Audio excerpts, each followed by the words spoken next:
بسم اللہ الرحمن الرحیم۔ ابن زبیر راتوں رات ایک غیر معروف راستے سے مدینہ روانہ ہو گئے۔ ان کا تعاقب کیا گیا مگر کہیں پتہ نہ چلا۔ اگلے دن حضرت امام حسین رضی اللہ تعالی عنہ بھی اپنے اہل و عیال سمیت مدینہ سے چلے گئے۔ حضرت امام حسین نے کوفہ جانے کا مصمم ارادہ کر لیا تھا۔ اہل کوفہ کی حمایت کے وعدے سچ معلوم ہوئے، لیکن آپ کے دوستوں اور رشتہ داروں نے اس کی مخالفت کی اور آپ کو اس ارادے سے باز رکھنے کا عندیہ دیا۔ انہوں نے آپ کو مشورہ دیا کہ وہ ہرگز کوفہ والوں پر اعتبار نہ کریں۔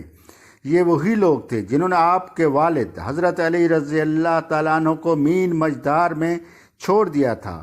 یہ وہی لوگ تھے جن کے آپ کے بڑے بھائی حضرت امام حسین رضی اللہ تعالیٰ عنہ سے غداری کے مرتکب ہو چکے تھے۔ اس لیے فیصلہ کیا کہ پہلے کسی اور شخص کو بھیجا جائے جو وہاں جا کر صورتحال کا جائزہ لے اور صحیح اندازہ لگنے کے بعد اس کے مطابق اطلاع دے۔ اس لیے مسلم بن عقیل جو حضرت امام حسین رضی اللہ تعالیٰ عنہ کے چچا زاد بھائی تھے، کوفہ بھیجا گیا۔ حضرت مسلم بن عقیل کوفہ پہنچ کر ایک مکان پر اترے۔ ان کی آمد کا سن کر لوگ جوق در جوق جمع ہونے لگے۔ انہوں نے اپنی مکمل وفاداری کا یقین دلایا اور حضرت امام حسین رضی اللہ تعالیٰ عنہ کے لیے اپنی جان تک قربان کرنے کے لیے تیار تھے۔ مسلم جان نثاری کا ایسا شاندار مظاہرہ دیکھ کر بہت خوش ہوئے۔ اب اہل کوفہ کی وفاداری کو شبے کی نظر سے دیکھنے کی کوئی گنجائش نہ تھی، لہٰذا آپ نے حضرت امام حسین کو ایک خاص ایلچی عباس ابن آل شعیب کے ہاتھ ایک خط رسال کیا اور آپ کو بلایا کہ آپ بلا خوف و خطر کوفہ چلے آئیں۔ حضرت امام حسین نے لشکر کثیر کے مقابلے کی تیاری شروع کی۔ آپ نے اپنی فوج ترتیب دی جو کہ صرف 72 افراد پر مشتمل تھی، جن میں 32 گھوڑے اور 40 پیدل، اور آپ نے علم اپنے بھائی حضرت عباس رضی اللہ تعالیٰ عنہ کے ہاتھ میں دیا۔ جنگ شروع ہونے سے پہلے آپ نے ایک دفعہ پھر دشمن سے اپیل کی کہ یا تو واپس لوٹ جانے دیا جائے یا یزید کے پاس لے جایا جائے۔ اے کوفہ کے لوگو، میری بات سنو، جلدی نہ کرو، مجھے موقع دو کہ تمہیں راہ راست پر لا سکوں۔ تم میرے آنے کی وجہ بخوبی جانتے ہو، اور اب اگر تم مجھ سے انصاف کرو گے یہ تمہاری خوش بختی ہوگی، اور اگر تم ایسا کرنے کے لیے تیار نہیں تو تمہاری مرضی، تم سب مل کر مجھ سے جنگ کرو اور جو برتاؤ مجھ سے کرنا چاہتے ہو کر ڈالو۔ اللہ میرا کارساز ہے اور وہی نیک بندوں کی مدد کرتا ہے۔ سرکار دو عالم صلی اللہ علیہ وآلہ وسلم کے نواسے کی یہ تقریر سن کر آپ کی بہنوں اور بیٹیوں کی چیخیں نکل گئیں۔ جب حضرت امام حسین نے سنا تو عباس سے کہا کہ ان کو چپ کروائیں، میری عمر کی قسم ابھی انہیں بہت رونا ہے، اور پھر کوفیوں سے مخاطب ہو کر کہا، لوگو، اس خون کو دیکھو جو میری رگوں میں دوڑ رہا ہے۔ کیا تمہیں زیب دیتا ہے کہ تم مجھے قتل کر ڈالو؟ کیا میں تمہارے نبی کا نواسہ نہیں ہوں؟ کیا تمہیں رسول اللہ صلی اللہ علیہ وآلہ وسلم کا وہ قول یاد نہیں ہے جو انہوں نے میرے اور میرے بھائی کے متعلق فرمایا تھا کہ یہ دونوں بھائی جوانان جنت کے سردار ہوں گے؟ اور میرا یہ بیان سچا ہے کیونکہ میں نے آج تک کبھی جھوٹ نہیں بولا۔ کیا تمہارے لیے یہ واجب ہے کہ میرے خلاف تلوار بے نیام کرو؟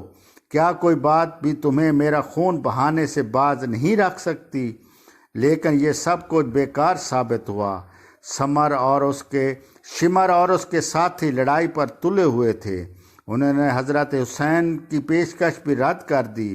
وہ انہیں یزید کے پاس لے چلے کیونکہ انہیں یقین تھا کہ یزید ان کی تعظیم و تکریم میں کوئی کسر نہ اٹھا رکھے گا۔ وہ اس طرح رسول اللہ صلی اللہ علیہ وآلہ وسلم کے نواسے کو زیر کرنے کا موقع پھر حاصل نہ ہو سکے گا۔ ادھر شمر سواروں کو لے کر ان کے قریب آیا اور انہیں حملہ کرنے کا حکم دیا۔ حضرت حسین نے سختی سے مقابلہ کیا اور انہیں پسپا کر دیا، لیکن پھر آئے اور ان کا محاصرہ کر لیا۔ ایک شخص نے آپ کے سر پر تلوار کا وار کیا، آپ رضی اللہ تعالیٰ عنہ نے اس پر امامہ باندھ لیا۔ آپ کے چھوٹے بھتیجے عبداللہ بن حسن نے خیمہ کے اندر سے دیکھا اور ایک لڑکی لے کر اپنے چچا کی مدد کے لیے باہر آئے۔ اب کعب نے حضرت حسین رضی اللہ تعالیٰ عنہ پر تلوار کا ایک ایسا وار کیا تو بچہ چلایا، کیا تم میرے چچا کو قتل کرے گا؟ یہ سن کر ابن کعب نے بچے پر تلوار چلائی۔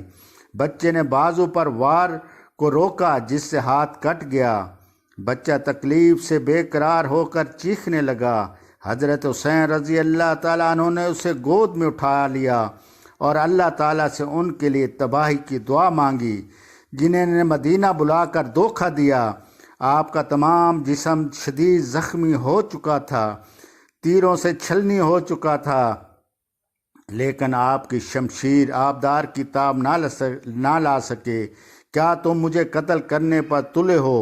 جب شمع نے یہ دیکھا تو اس نے اپنے تیر اندازوں کو تیر چلانے کا حکم دیا اور اپنے ساتھیوں کو اس تاخیر کی ملامت کی۔ چنانچہ چاروں طرف پر آپ پر حملہ کر دیا گیا۔ زرع بن شریک نے تیزی سے آپ کے بائیں بازو پر تلوار ماری۔ آپ لڑکھڑائے اور دشمن مڑتے زرنا بن شریک نے تیزی سے آپ رضی اللہ تعالیٰ عنہ کے بازو پر تلوار ماری۔ آپ رضی اللہ تعالیٰ عنہ لڑکھڑائے اور زمین پر آ گرے۔ گھوڑے سے زمین پر آتا دیکھ کر دشمن کی فوجیں آپ کی طرف تیزی سے بڑھیں، لیکن جب آپ دوبارہ اٹھے تو وہ ڈر کر پیچھے ہٹ گئے۔ لیکن سنان بن انس شخصی نے آگے بڑھ کر نیزہ مارا اور آپ رضی اللہ تعالی عنہ کے سینہ مبارک میں پار ہو گیا۔ آپ زمین پر پھر گرے۔ خولی بن یزید آگے بڑھا، آپ کا سر تن سے جدا کر نیزے پر لٹکا دیا، لیکن ہمت نہ پڑی۔ وہ خوف سے کانپنے لگا۔ خدا تیرے اعضا کو شل کرے۔ سنان چلایا اور خود گھوڑے سے اتر کر آپ کا سر مبارک کاٹ ڈالا اور نیزے پر بلند کیا اور فتح کے نعرے لگانے لگے۔ یہ دن تاریخ اسلام میں 10 محرم 60 ہجری میں پیش آیا، لیکن یہ تاریخ کا وہ سیاہ باب تھا جو صدیوں تک قیامت تک یاد رکھا جائے گا، جس میں نواسہ رسول کی شہادت، جس نے اسلام کی خاطر اپنا آپ، اپنے اہل عیال، اپنی اولاد، اپنا سب کچھ قربان کر دیا، لیکن یزید کے آگے سر نہ جھکا۔